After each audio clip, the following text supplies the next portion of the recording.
Once upon a time, there lived a monkey on the bank of a river.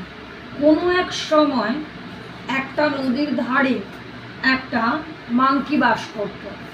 Right in the middle of the river, there was a small island with many fruits. ঠিক নদীটির মাঝখানে একটা দ্বীপ ছিল, সেই দ্বীপে অনেক ফলের গাছ ছিল।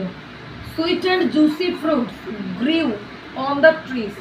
মিষ্টি এবং রসালো ফল সেখানে ছিল। At a distance from the bank, ঠিক সেই দূরত্বে নদীর তীরে, there was a huge rock in the river. একটা প্রস্তরচাই খণ্ড ছিল। A part of it was above water. সেটা ঠিক জলের ওপর। One day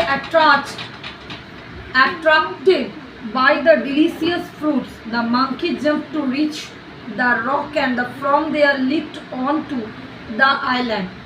একদিন মাংকি হনুমানটি সেই ফলগুলোর দ্বারা আকৃষ্ট হলো এবং সে লাফিয়ে পাথরখণ্ডটির ওপরে পৌঁছালো এবং সেখান থেকে দ্বীপে পৌঁছে গেল। Not so difficult after all, এটা কিছুই কঠিন নয়। হি সেড টু হিমসেলফ, সে নিজেকে তখন বলল। Soon he was enjoying the sweet fruit from the trees, তারপর সে গাছের ফলগুলো খুব মজা করে খেলো। There was hardly any other animal there, so he was no danger. যেহেতু ওখানে অন্যান্য আর কোনো অ্যানিমাল ছিল না, তো তার সেখানে কোনো বিপদও ছিল না। Hence the monkey decided to visit the island everyday. তাই মাংকি ঠিক করলো যে প্রতিদিন সে সেই দ্বীপে যাবে সেই গাছের ফলগুলো খেতে। On the fur bank of the river a big crocodile live with his wife. সেই নদীর তীরেই বাস করত এক কুমির তার স্ত্রীকে নিয়ে। One day he noticed the monkey crossing the river in his unique way. একদিন দেখলো সে যে বানরটি নিজের পদ্ধতিতে নদী পার হচ্ছে। হি টোল্ড হিজ ওয়াইফ, সে তার স্ত্রীকে বলল, ডিড ইউ সি হি, তুমি কি তাকে দেখলে? লেটস ক্যাচ হিম টুমরো, কাল আমরা তাকে ধরবো। নেক্সট মর্নিং, পরদিন সকালবেলা, however the crocodile found the catching the monkey was not easy. Crocodile বুঝতে পারলো যে বানরটিকে ধরা অত সহজ নয়। The monkey landed on the rock and in a flash jumped off on to the island. বানরটি খুব সহজেই প্রস্তরখণ্ডটিতে লাফাচ্ছে এবং সেখান থেকে সে দ্বীপে চলে যাচ্ছে। Hiding behind the rock, the crocodile could only watch him.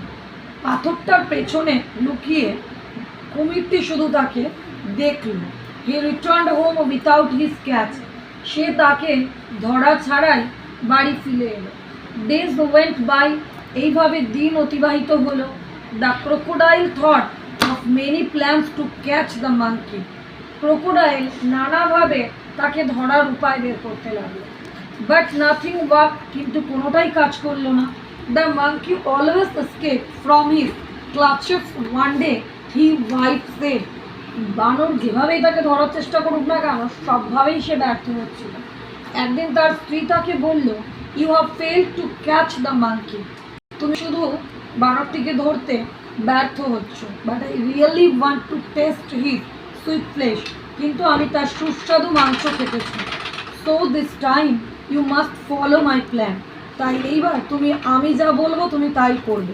The crocodile said, কুমিরটি বলল, right tell me the plan then, এবার তুমি আমাকে বলো তোমার পরিকল্পনা কি।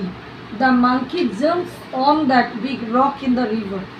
হনুমানটি যখনই পাথরখণ্ডটির ওপরে লাফাবে, সেড দ্য ওয়াইফ, তার স্ত্রী বলল, you must lie still on the rock, তুমি পাথরের ওপরে শুয়ে থাকবে। When he jumps upon you, যখনই সে তোমার ওপর লাফাবে, thinking you to be a rock, তোমাকে একটা পাথর ভেবে, you can catch him easily then, তুমি তাকে তখন সহজেই ধরে ফেলতে পারবে। হোয়াট অ্যান আইডিয়া, বাহ কি চমৎকার পরিকল্পনা তোমার। I will get him tomorrow for sure, আমি নিশ্চিত কাল তাকে ধরবই। সেড দ্য ক্রোকোডাইল, কুমিরটি বলল। সেড দ্য ক্রোকোডাইল, কুমিরটি বলল উইথ জয়, আনন্দের সহিত।